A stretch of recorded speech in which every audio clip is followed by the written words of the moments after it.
Hello and welcome to this session. So we're here with Amanda from Origami Blooms, and she is going to tell us a bit about her business and show some of her gorgeous products. So without further ado, Amanda, do you want to introduce yourself and tell us about your business? Yes, hi Louise. Hi everybody. I'm Amanda. I have a business where I started about 5 years ago. I discovered origami and started off making flowers. And it's evolved over the last 5 years into flowers and plants, obviously made from paper because it's origami, and decorations, which you can see a few behind me. These are my star garlands. My business is called Origami Blooms, and I'm based in Nottingham. Fantastic. I love those star garlands. They're so pretty, and I just feel like they're really flexible in terms of decoration because you can use them at any time of the year. And the fact that the paper as well is brilliant for storage. I'm just thinking, as a busy mum, I never have enough storage for decorations and things, but because they can go flat, they're fantastic. And if you forget a birthday, you can just whip them out and pop them up. Brilliant. Exactly. Yeah, that is a big part of my reason for making things from paper, actually, as well as the love of origami. I am a bit of an eco-conscious, I wouldn't say eco-warrior, I wouldn't go that far, but I'm well into recycling and upcycling, and obviously, well, not obviously, but all my decorations and flowers are made from recycled paper. It's a purpose I have, kind of. I only use recycled paper, and yeah, the nature of the decorations is that once they're folded and created, then people can bring them out again and again. I know I've made quite a lot of these star garlands in kind of Christmassy colours. They go really well at Christmas, and I know lots of people have actually got in touch to tell me that they leave them up all year round once they can't bear to take them down after Christmas. So I love that. Yeah, they're fantastic because they are obviously, they're brilliant for Christmas, but because they're stars rather than being kind of explicitly Christmas, you can get away with having them up, can't you? Kind of the rest of the time. If it goes with the decor, why not? That's the thing. Yeah, these are new ones, actually, these pastel ones. So I'm bringing these out for spring, summer. So I'm thinking of launching the pink. I've got a pale yellow and a pale turquoise as well. I'm thinking of launching those, actually, for this market. So hopefully, it's kind of spring, summer type colours, I think. So. Yeah, they're really pretty. I'm just thinking they'd be great for like baby bedrooms and baby showers and kids' bedrooms. They'd be perfect for that, wouldn't they? And obviously for parties as well. Yeah, I'm getting really excited about this slight normality that we're getting back again now, and thinking about all the parties that we can possibly have over the rest of this year. So I feel like just to get as many decorations up as you can. Let's just celebrate every possible thing, whether it be someone's birthday or just a Tuesday. Let's stick up some decorations and celebrate. I'm totally with you on that. Yeah, definitely. So you've touched a bit on your values of your business, obviously talking about kind of being eco-friendly and using recycled paper. What would you say is kind of at the core of your business in terms of your values alongside that kind of eco-friendly approach? So as well as the eco-friendliness, I really started the business. I discovered origami, like I say, about probably getting on for 6 years ago. I was a stay-at-home mum at the time. I'd taken redundancy from my previous career, which was IT support, which I did for a decade and a half. And when I'd had my second boy, I took redundancy. And so I was my partner was working away all the time. So I was stuck in the house, especially on the evenings, obviously, once the kids had gone to bed, and just discovered origami one night. I just found some paper, I found a little, I didn't even have any origami diagram books or anything. So I went on YouTube, and obviously YouTube is the center of the universe for learning things nowadays. And even back then it was. And found I folded a few models at first, but then discovered tutorials for folding origami flowers. I think the first thing I ever folded was just a really simple lily, and immediately fell in love with it. Just the whole process, because it's a very mindful process, and to come out with something so pretty at the end of it, which would last as well. It's not like fresh flowers, which, obviously if they're cut flowers, they only last so long, a week or so. And then you throw them away. So again, that's another, it's a bit of a perennial thing once you've made something and you can give them as gifts. And that's how I started off. I was so into making these flowers that I ended up accumulating loads. So I was giving them to friends for birthdays and things. And it just makes me so happy. It seems really like frivolous in a way, but I love actually making the origami, and then the joy that I get from giving it to somebody. It obviously it transfers. If somebody purchases flowers from me and they're giving them to a loved one, it just goes on, and I love that. It's like the ripple effect, isn't it? It just, so happiness and joy are big values for me. It's how the business started and how it continues, because I just still love it. Yeah, that's fantastic. It's definitely not frivolous at all. I feel like that's really the best reason, isn't it? To spread joy and happiness. And it's amazing. So many conversations that I have with small business owners, that is kind of at the core of why they do what they do. And no matter how long you've been doing it for, you still get that lovely warm feeling when somebody buys your things, you've made it and you're passing it on to them. It's one of the best feelings in the world, isn't it? It's lovely. It is like the core of you, isn't it? It's what keeps you going. So yeah, if you can bring that into your daily life and work, then I think you're just set for life, really, aren't you? Yeah, fantastic. It's so nice to see your enthusiasm about it as well. I must say, I've tried doing origami before. I decided, because I enjoy being creative and I like trying new things, and I decided one year for my dad's birthday, I would try and make him an origami star card. So I went on YouTube and I put in like easy origami. And I must say it was not easy, and I found it quite stressful. And I did think to myself, it should be a really nice, enjoyable, mindful experience. But I ended up getting so stressed at this piece of paper. And I had to get my 6-year-old son to come and help me, because it just wasn't going right at all. But I persevered and I got there in the end. But it gave me a whole new respect and just awe for people who can do origami like you and do it so beautifully.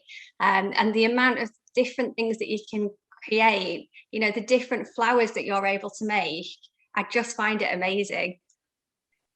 Thank you. I'm very flattered, but I think I just got the bug early on, and it is a lot about perseverance. So I mean, I still, when I'm for example, my newest product, when I was designing that, and I have to admit now, I designed it a good few years ago and then got the fear about releasing it because it was my own design.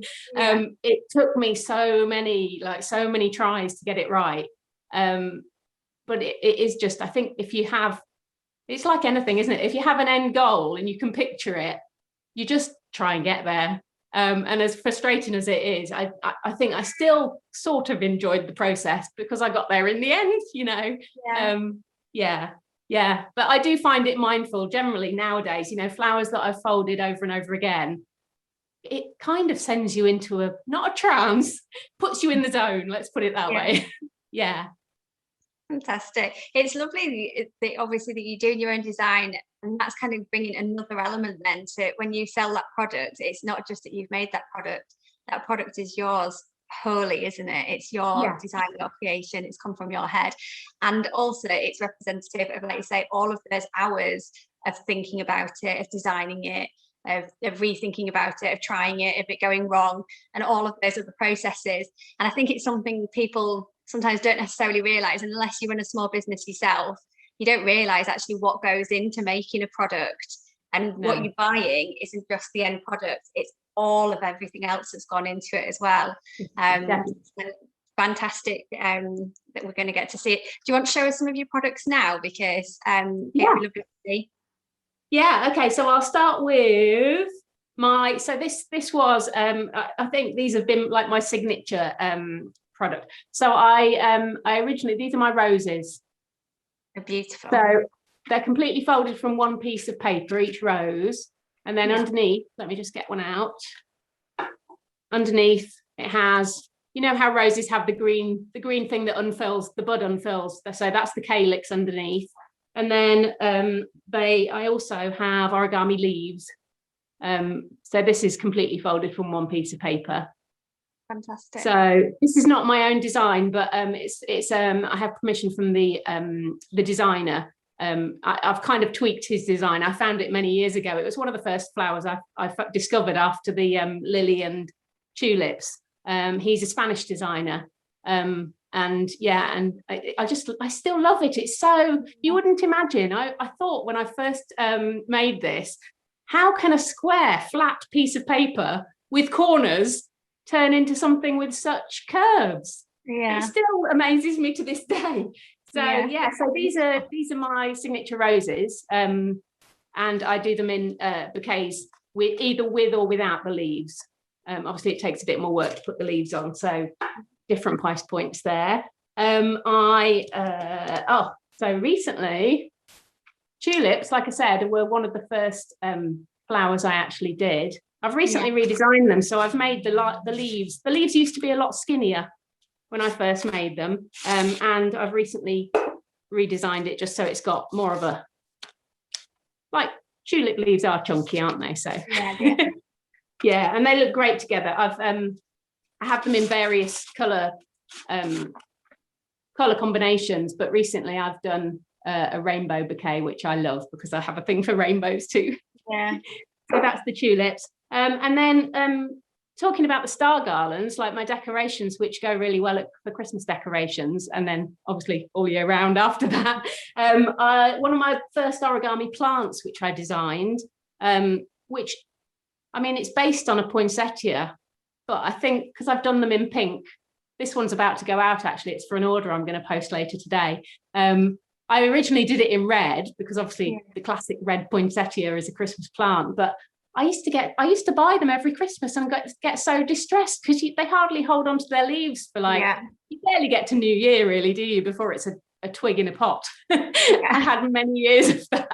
So when I discovered this flower design, I was just over the moon and made my first one. I think I've been making these probably about 3 Christmases ago was the first one, and then since the red one I now do it in pink as well. I thought that's a more year-round kind of colour. It's not necessarily a Christmas plant, and it doesn't even have to be a poinsettia. You can call it what you like.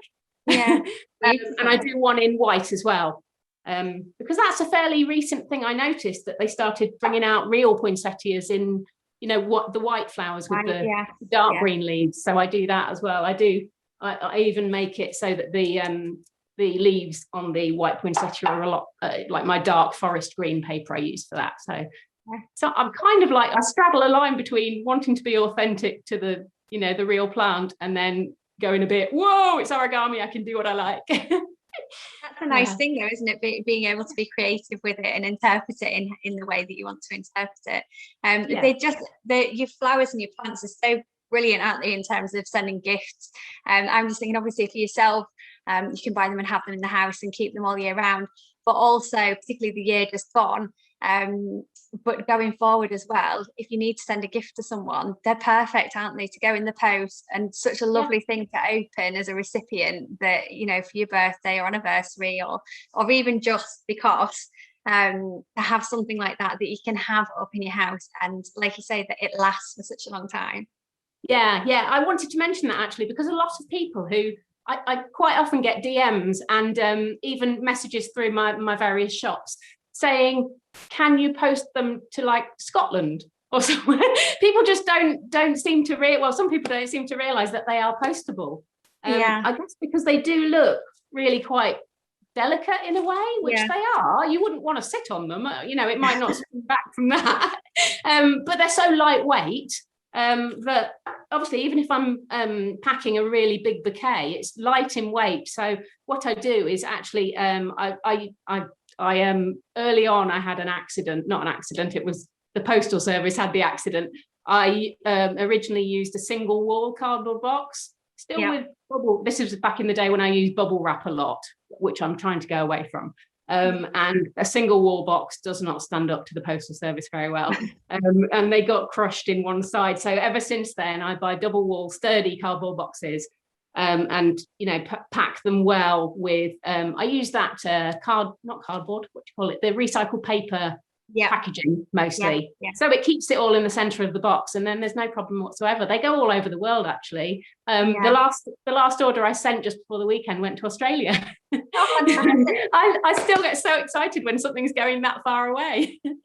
Yeah, it's lovely to know, and it's good to know as well, isn't it? Yeah. Because it's something that you don't come across very often, and obviously people don't necessarily know logistics of things like that and practicalities of things like that. So it's good for people watching to know that actually they post and they post really well. Yeah. I love the idea as well of you getting a big box with lots of kind of paper in that you have to kind of look through to find your flowers. Yeah, it's like search out what the actual goodie is in there. Yeah, it's like getting a little gift. So that's fantastic.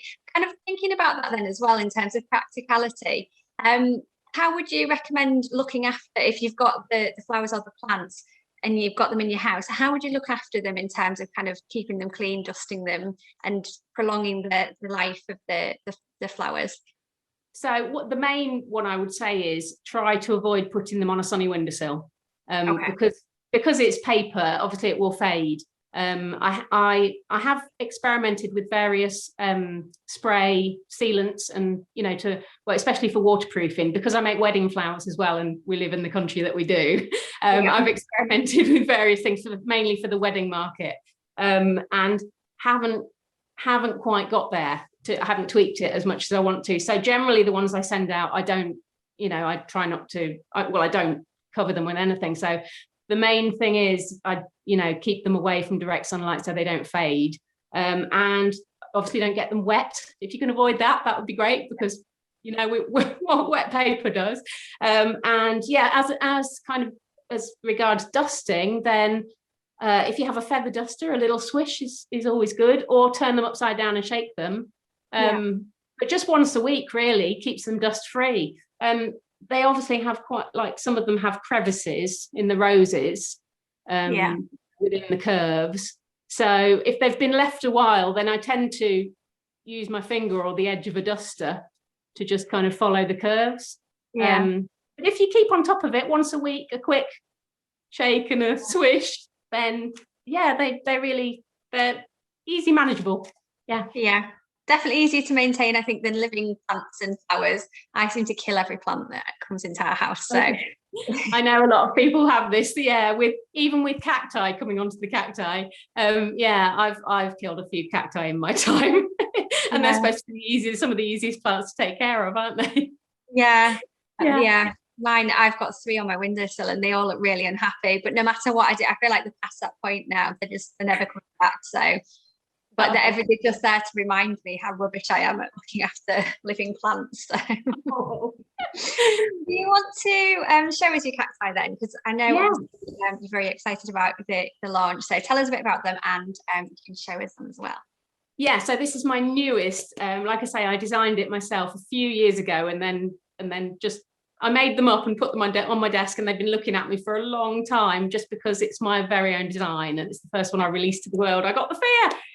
So a week ago on Thursday, I finally released them to the world. I make them, the one that's going to stay in the kind of perennial collection is green, but I have some special limited edition papers, which I actually obtained from it was a family-run business down south, who basically designed and made their own papers, and it's color gradient paper. So this one, first of all, is the turquoise cactus. So pretty. Has a little flower. Yeah, it's gorgeous. In a terracotta pot. It comes in the pot, obviously. And yeah, so this color gradient, you don't get to see the very bottom because the cactus is in the pot. So it goes from very pale green at the top through turquoise and then down to quite a dark blue in the bottom. So this is one of the special limited edition papers. And then I have also the rainbow cactus. Gorgeous. I'm just thinking summer for outside barbecues and things. What a lovely little centerpiece that would make. Yeah. And again, obviously, you don't need to water it or anything, so there's no chance of killing it off. Yeah. It's not going to make me feel bad about myself. So again, because of the way the cactus is curved, the green and blue are actually within the pot. So it is technically a rainbow cactus, but most of it's above. And with these ones, you get to choose the type of flower. Mm-hmm. Oh, lovely. And then I offer my whole range of colored recycled paper, so you can choose which type of flower and whatever color you like from the whole range. Fantastic. Yeah, I'm well pleased with these. I was going to show you a green one as well, but I had an order for that and somebody collected it last night, so I currently don't have a green one made up. But it's I can show you the paper. The green cacti are made from my spring green paper. So you kind of get the idea. Yeah. And the same deal, choice of flowers and choice of colour of flower as well. Yeah, it's lovely that you're able to choose in terms of colour and then also essentially design with the flower and things as well. Because it does mean your cactus arrives and it is completely unique and personal to you, isn't it? Okay. Yeah.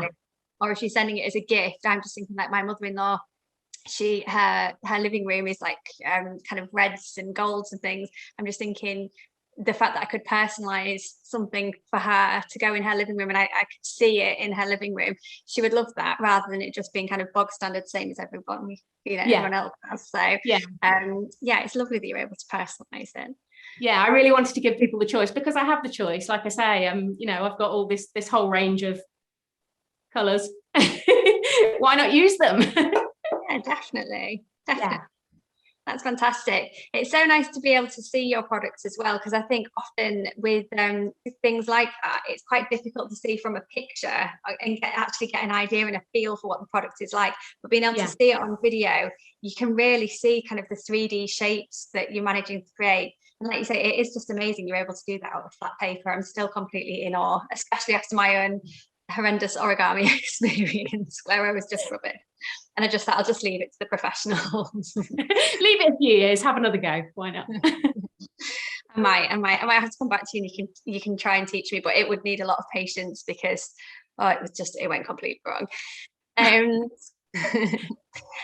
Just before we finish then, one of the things I just wanted to pick up on, so you said about you kind of delayed releasing your cactus collection because you felt the fear because it was your design.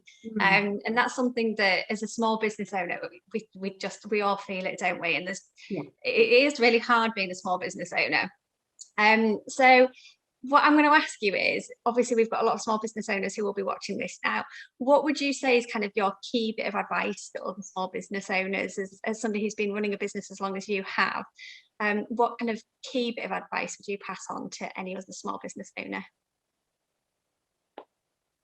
I think I come back again to my core value of being happy and authentic to how you feel about things.